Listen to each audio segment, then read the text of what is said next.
animé par Lorik Salvaire, la notif des sportifs. Bonjour tout le monde et bienvenue à la notif des sportifs. Aujourd'hui, grosse vidéo comme d'habitude.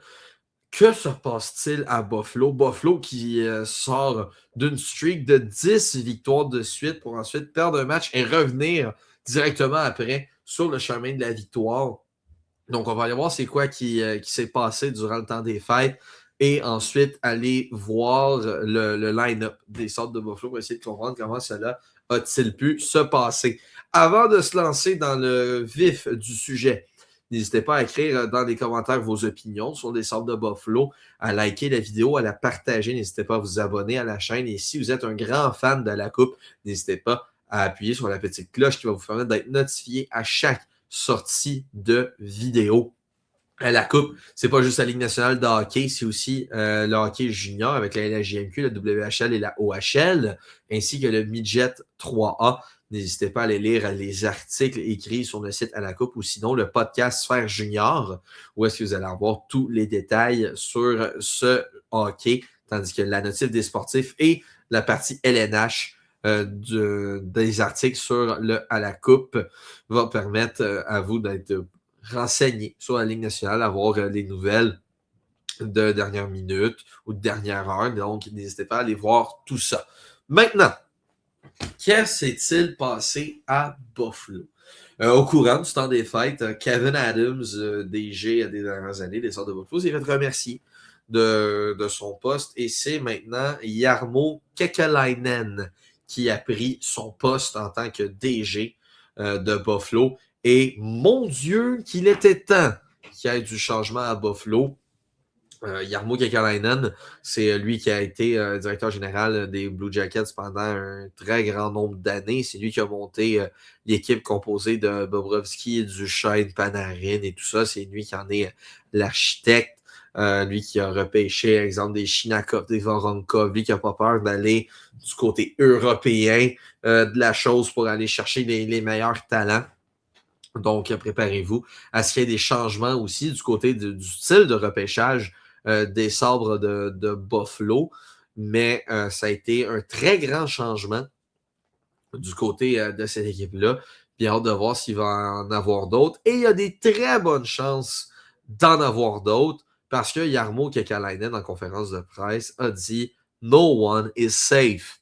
Personne est safe. Donc, on va voir c'est quoi qui se passe du côté de Buffalo.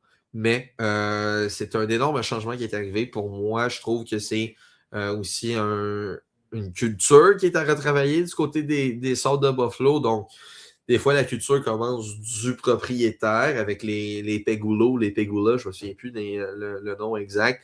Mais c'est avec eux que la culture doit commencer à s'établir. Je pense que Jarmo Kekalainen est un bon choix pour essayer de contrer cette culture de perdant qui est reliée au centre de Buffalo. Ça fait 14 ans qu'on n'a pas fait les séries du côté des Sables. Donc, est-ce que pour moi, Jarmo Kekalainen est l'homme de la situation? Je leur souhaite. Et pour moi, oui, ça l'est. C'est maintenant à voir avec le choix des joueurs, le choix du coach. Est-ce que le coach va suivre le DG? Souvent, le coach est la première tête à partir lorsqu'il y a un nouveau shérif en ville. Donc, on va voir tout ça. Les Sables de Buffalo, par la suite, qui sont partis sur une grosse série de victoires avec le même alignement, en fait, composé de Peyton Krebs, Tage Thompson et Josh Doan pour compléter le premier trio, Jason Zucker, Josh Norris et Alex Stock qui complètent le deuxième, Zach Benson, Ryan McLeod, Jake Quinn qui complètent le troisième et Jordan Greenway, Noah Oslund et Beck Mallenstein qui complètent le quatrième. À la défense, c'est composé de Rasmus Dahlin et Owen Power comme première paire, Bowen Byram ainsi que Matthias Samuelsson comme deuxième paire, et Jacob Bryson et Zach Metsa complètent la troisième paire. Du côté des gardiens de but, évidemment, c'est Ukko-Pekka Luukkonen ainsi que Colton Ellis du côté des blessés. Il y en a beaucoup du côté des autres de Buffalo. On a Alex Lyon, on a Tyson Kosak, Michael Kesselring, Justin Danford, Jiri Kulik ainsi que Connor Timmons qui complètent les blessés du côté des Sabres de Buffalo. Il y a beaucoup de joueurs qui ont pris cette équipe sur leur dos pour commencer, Tage Thompson, évidemment, qui a augmenté sa production dans les derniers matchs. Lui qui est maintenant à 38 points en 41 matchs. Il y a Zach Benson, qui est un bon artisan aussi de ce côté-là, du côté des sabres de Buffalo. Lui qui est à 17 points en 28 matchs, qui est excellent pour lui qui en est à sa troisième et dernière année dans son contrat recru dans la Ligue nationale. Josh Doan, qui a été une très belle acquisition au courant de l'été du côté des sabres, lui qui a 28 points en 41 matchs. Il y a Peyton Krebs maintenant qui joue sur le premier trio, lui aussi qui a une belle production honnête à l'attaque. Peyton Krebs, on parle de 14 points, 41 matchs, c'est beaucoup un gars d'énergie par contre, ce qui aide les sabres de Buffalo. Dans les gros noms, il y a Josh Norris, évidemment, lui qui a 14 points en 15 matchs, donc qui est point per game, comme on dit, il a été blessé. Typique Josh Norris, malheureusement, les blessures vont ruiner la longévité de sa carrière, mais qui produit un rythme que les sortes de Buffalo vont aimer, évidemment. Eux qui sont allés chercher en retour de Dylan Cousins. Du côté d'Alex Stock, 34 points en 40 matchs. Lui qui en est à sa dernière année de contrat. Du côté du clan Toc, on demanderait 10 millions et plus pour re-signer à Buffalo. J'ai l'impression que ce serait extrêmement compliqué de ramener Alex Stock à ce prix-là. Pour moi, il y a une belle valeur Alex Stock, mais pas à ce point-là. Autour de 8 millions, on peut jaser. 10 millions, pour moi, c'est du 80-90 points constant, ce qui n'est pas son cas. Dans le cas d'Alex Stock, on tourne toujours autour du 60-70 points. Donc, pour moi, c'est une tranche en dessous du salaire demandé. Est-ce que agent libre, il peut aller le chercher? Oui. Est-ce que c'est une stratégie de son agent pour s'en aller des Sabres de Buffalo? Peut-être. Ça ne m'étonnerait pas qu'il trouve preneur, évidemment, la date limite. D'ici la date limite, du moins.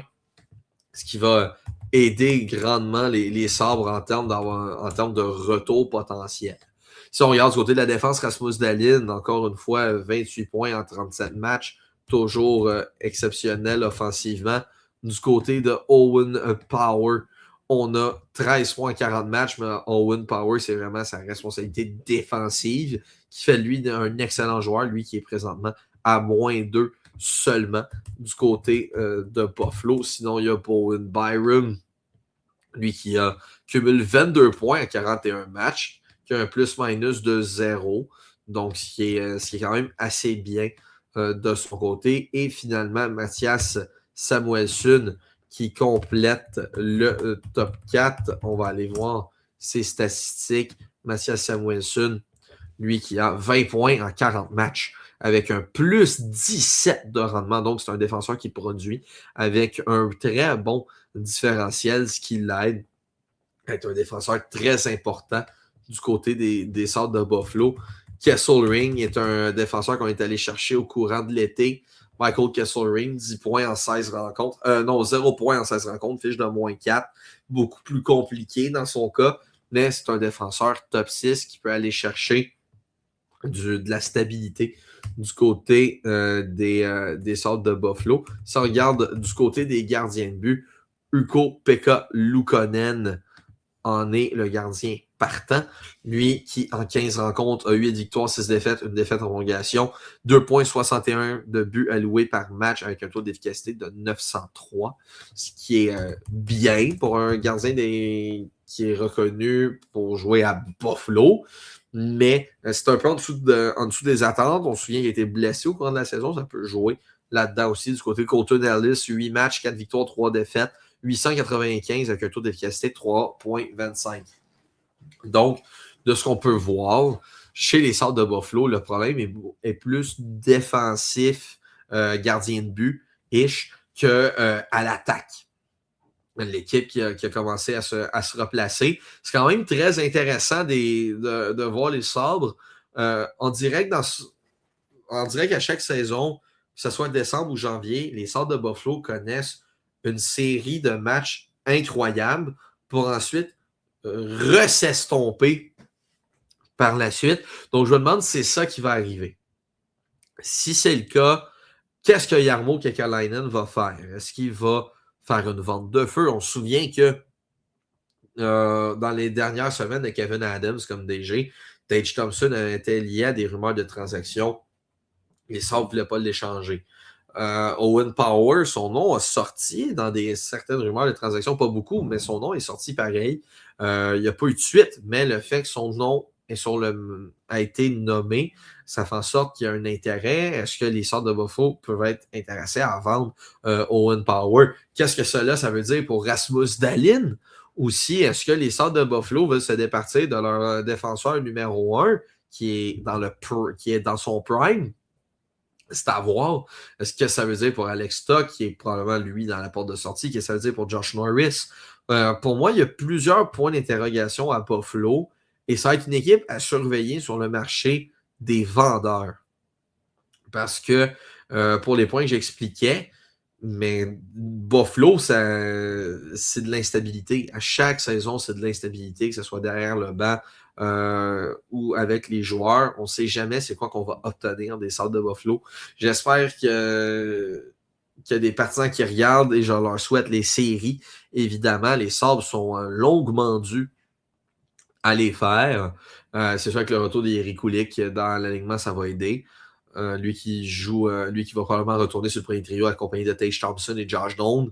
Mais s'il y a des fans des Sabres de Buffalo, force à vous. J'espère vraiment que votre équipe va prendre la bonne direction, enfin, avec Kekalainen qui va diriger cette équipe à bon port.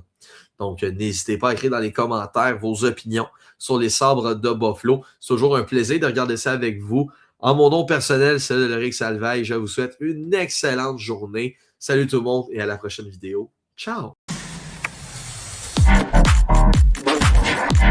Thank you.